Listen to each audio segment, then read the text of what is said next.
Ar antibiotikus ir probiotikus galima vartoti kartu ir kaip tai teisingai daryti?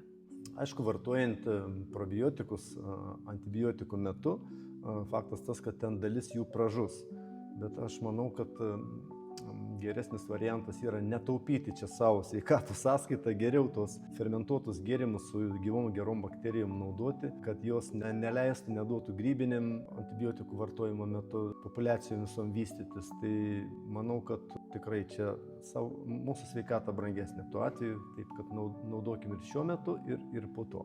Ar teisingai suprantu, kad tą pačią dieną galima vartoti, bet galbūt galima kažkiek tai biškelį išskirstyti laiką, pavyzdžiui, antibiotikai vis tiek jie veikia 8 valandas dažniausiai arba 6 valandas, kuriuose vietose mes galėtume įdėti probiotinį gėrimą, kad jis tikrai efektyviai veiktų.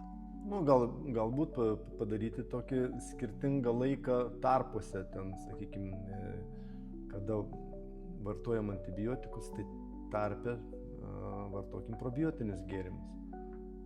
Taip manau, kad būtų geriau.